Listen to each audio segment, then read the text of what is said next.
నూతన విద్యా సంవత్సరం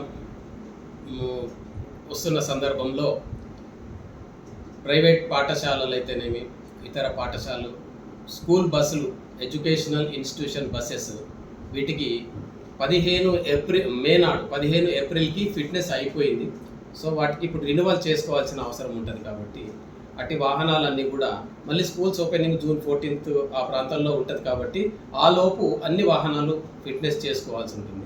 సో ఇక్కడ ఈ ఫిట్నెస్ సందర్భంగా గమనించాల్సిన విషయాలు ఏంటంటే, ఆ వాహనము ఎవరైతే డ్రైవర్ నడుపుతున్నాడో ఆ డ్రైవర్కు అలాంటి వాహనము నడిపిన కనీసం 5 సంవత్సరాల అనుభవం ఉండాలి. మరియు డ్రైవర్ యొక్క ఏజ్ ఏదైతే ఉందో 60 ఇయర్స్ దాటకూడదు. ఇది ముఖ్యంగా గమనించాల్సిన విషయం. అలాగే ఏ బస్సునైతే ఆ డ్రైవర్ నడుపుతున్నాడో ఆన్లైన్లో రిజిస్టర్ చేయాలి. మరి అదే డ్రైవరు వాహనం నడుపుతున్నట్టుగా వాహనంలో ఆ డ్రైవర్ యొక్క డీటెయిల్స్ని మనము డిస్ప్లే చేయాల్సి ఉంటుంది. దాంతోపాటుగా రూట్ మ్యాప్ కూడా పెట్టాల్సి ఉంటుంది. ఏ రూట్లో వెళ్తుంది ఈ బస్ అనేది. అలాగే దానికి పేరెంట్స్ కమిటీకి సంబంధించిన డీటెయిల్స్, కంప్లైంట్ బుక్ ఉండాలి. ఇది ఒకటి. తర్వాత వాహనం యొక్క కండిషన్ పరంగా మనం చూసినట్లయితే వాటికి చుట్టుపక్కల ఆ స్కూల్ యొక్క వివరాలు రాసి ఉండాలి. ఒక పాప బాబు వాళ్ళు స్కూల్ బస్సులను ఐడెంటిఫై చేయడానికి వాటి 420 mm మించకుండా వాటి యొక్క పిక్చర్స్, ఫోటోగ్రాఫ్స్ డిపిక్ట్ చేయాలి. మళ్ళీ మన reflective stadiums, retro reflective tapes అంటాం మనము. వాహనానికి ముందు సైడ్ అయితే 50 mm వైట్ స్ట్రిప్, సైడ్లలో ఎల్లో కలర్, వెనకాల రెడ్ కలర్, ఈ రెట్రో రిఫ్లెక్టివ్ టేప్స్ తప్పనిసరిగా ఉండాలి. అలాగే స్కూల్ బస్సులకైతే పిల్లలు బోర్డింగ్ వాళ్ళు పైకి ఎక్కడం దిగడం ఈజీగా ఉండే విధంగా 325 mm 325 mm గ్రౌండ్ లెవెల్ నుంచి 325 mmకి ఒక స్టెప్ ఉండాలి. అలాగే హ్యాండ్ గ్రాబ్ రైల్స్ బస్సుకి మనకి ఈజీగా వాళ్ళకి పట్టుకొని ఎక్కే విధంగా ఉండాలి. ఇది ఉండేటట్టుగా చూసుకోవాలి.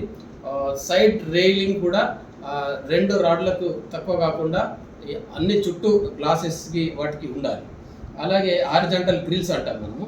తర్వాత వాహనం చుట్టూ కూడా ఎల్లో యాంబర్ ఫ్లాష్ లైట్స్ అని ఉంటాయి. మనకు ఇండికేటర్ వేసినప్పుడు ఎలాగైతే ఎల్లో లైట్స్ వెలుగుతాయో అలాంటి లైట్స్ వాహనం చుట్టూ ఉంటాయి.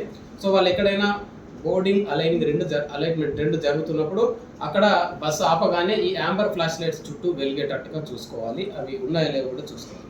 తర్వాత ఎమర్జెన్సీ ఎగ్జిట్ అనేటటువంటిది చాలా ఇంపార్టెంట్ స్కూల్ బస్సుల్లో. ఆ ఎమర్జెన్సీ డోర్ సరిగా పనిచేస్తుందా లేదా, ఆ ఎగ్జిట్ ఉందా లేదా అదొకటి చెక్ చేసుకోవాలి. తర్వాత ఏదైతే డోర్ ఉంటుందో మెయిన్ డోర్, అది దానికి సేఫ్టీ లాకింగ్ సిస్టమ్ అనేటటువంటిది ఉండాలి. పిల్లలు ఈజీగా దిగకుండా ఎక్కకుండా.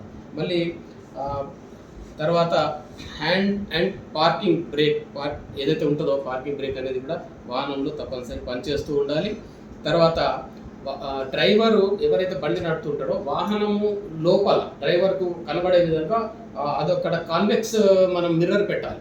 సో డ్రైవర్ నడుపుతూ ఉంటే ఎలాగైతే సైడ్ మిర్రర్స్లో చూసుకుంటాడో ఈ వైపు మీ వైపు ఆ కాన్వెక్స్ మిర్రర్లో కూడా చూస్తూ ఉంటాడు. ఇన్సైడ్ ఆఫ్ ద బస్ అతనికి కనబడుతూ ఉండాలి. ప్రతి బస్సుకు ఒక అటెండెంట్ తప్పనిసరిగా ఉండాలి. సో అటెండెంట్ వివరాలు కూడా బస్సులో డిస్ప్లే చేయాలి. తర్వాత ఫస్ట్ ఎయిడ్ బాక్స్ ఉండాలి. దానికి మన ఎన్ని మందులు ఉండాలి, ఎలా ఉండాలి అనేది ఉంది.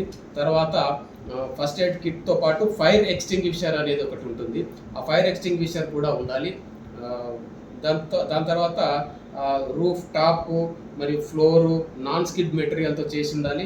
వర్టికల్ స్టాంచర్స్ అంటాము మనం, ఇట్లా పిల్లర్ల లాగా ఉంటాయి, వాటిని పట్టుకుంటాం. హ్యాండ్ గ్రాబ్ రైల్ అట్లాంటిది ఎట్లాగైతే ఉంటుందో దానికి వర్టికల్ స్టాంచర్స్ కూడా సరిపడా ఉండాలి.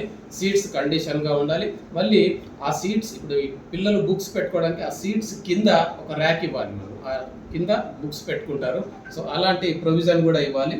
తర్వాత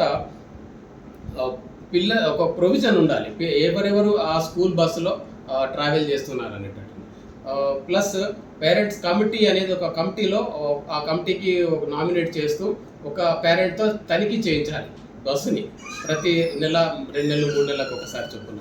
తర్వాత అందులో ఆ రూట్లో వెళ్ళే ఆ స్కూల్ బస్కు సంబంధించినటువంటి ఆ స్కూల్కి సంబంధించిన టీచర్ కూడా అందులో ట్రావెల్ చేసే ఒకరు బాగుంటుంది. సో ఈ రకమైనటువంటి జాగ్రత్తలు తీసుకొని, ఎందుకంటే నేటి బాలలే రేపటి పౌరులు, ఈనాటి పిల్లలకు మనం జాగ్రత్తగా చూసుకోవాల్సిన బాధ్యత మనందరి మీద కూడా ఉంది. కాబట్టి సో వేరే వాహనాల లాగా కాకుండా ఈ స్కూల్ బస్కు ఉన్నటువంటి కండిషన్స్ ప్రభుత్వం ఇచ్చినటువంటి జీవో 35 ప్రకారం అందరికీ కూడా మేము అందరికీ సర్క్యులేట్ చేయడం జరుగుతుంది. ఒక చెక్ లిస్ట్ సర్క్యులేట్ చేస్తున్నాము స్కూల్ బస్సులు అందరికీ కూడా. ఈ చెక్ లిస్ట్లో ఉన్నటువంటి మొత్తము 30 పాయింట్స్ ఉన్నాయి. వీటన్నిటిని కూడా తనిఖీ చేసుకొని వాహనాలు ఫిట్నెస్కి వచ్చినట్లయితే చాలా సజావుగా పని అయిపోతుంది. సో ఈ జూన్ మరి స్కూల్ ఓపెన్ అయ్యే ముందే అందరూ ఫిట్నెస్ చేసుకొని ఏమన్నా లోటుపాట్లు ఉన్నట్లయితే సరిదిద్దుకొని వచ్చినట్లయితే ఫిట్నెస్ చేయడం జరుగుతుంది.